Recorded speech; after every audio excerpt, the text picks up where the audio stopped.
Hi everyone, before we start writing, let me introduce to you my favorite stationery collection. They are all kind of Japanese.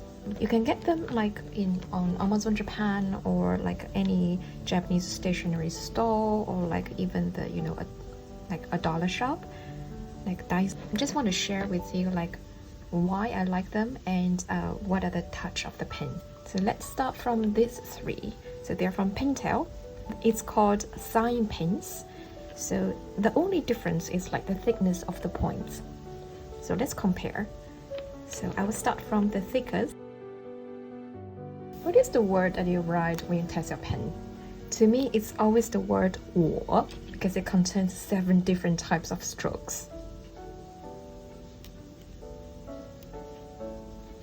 Okay, so it's pretty thick one.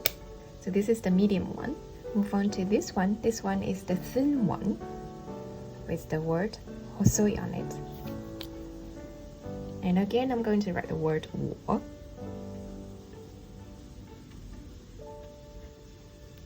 It may not look very different, but if I tilt it,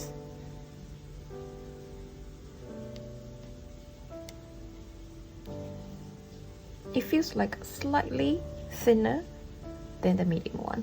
The point is quite soft.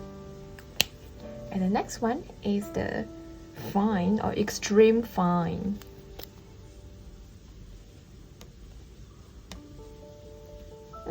Okay, so this does look thinner or finer, right? Let me try that again. Okay, so you can have the different feel of like you writing different strokes, different directions, because 我 contains like this, a horizontal stroke, vertical, and this, they are all different. But this is the Pentel ones. And let's move on to the zebra ones. So again, this is the medium, and it's from Zebra, and it is also a sign pen.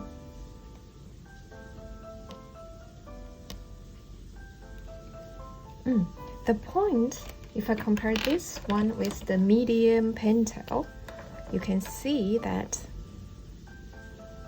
the Zebra one is a little bit thicker and it felt a little bit softer.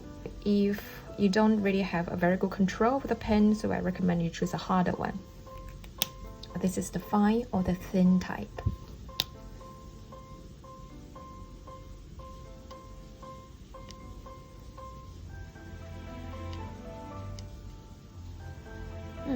Again, this is much softer as compared to the Pentel.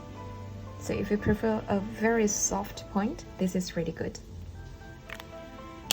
I didn't get the extreme fine for the Zebra one, but I just want to show you like what is a good replacement if you can't really get a Japanese brand. So this is a German brand, and we have very similar. I mean, this kind of pigment liner will do the job of the extreme fine. And the good thing is, if you are a beginner, like you prefer a harder tip, this is good too.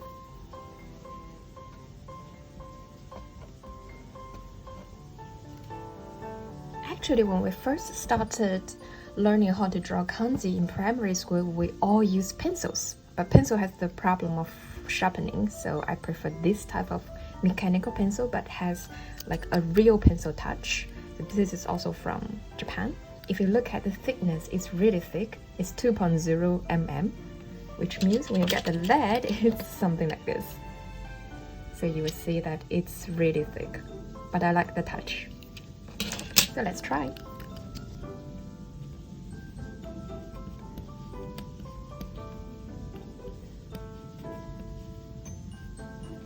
If you like pencil, but you feel that mechanical pencils are really difficult to control or it's really easy to break, just try a thicker version.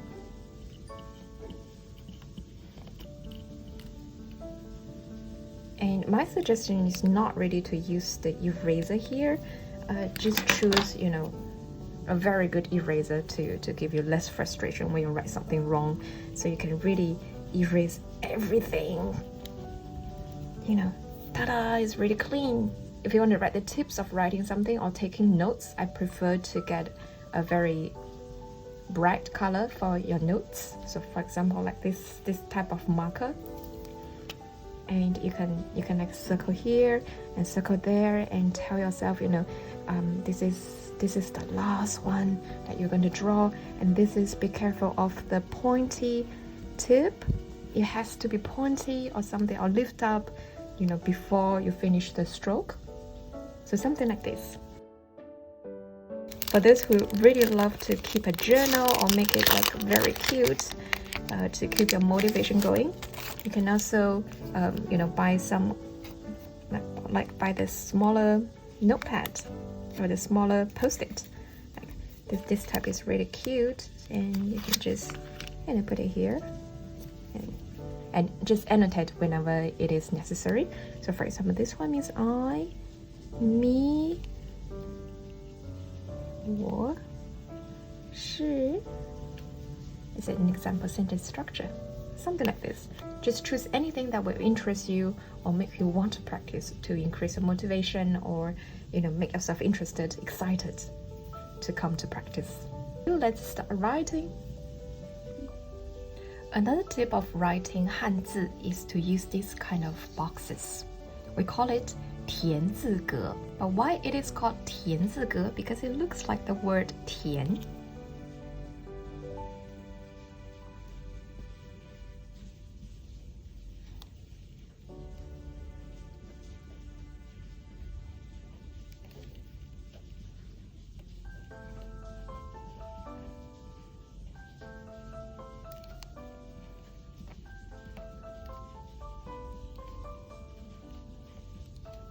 By using these kind of boxes, we can practice writing the balance of the Hanzi, because the balance is really important. Otherwise, for example, if you write this with a very fat mu and a very small right hand part, if you write this out of balance, it's really ugly, or sometimes we can't really recognize.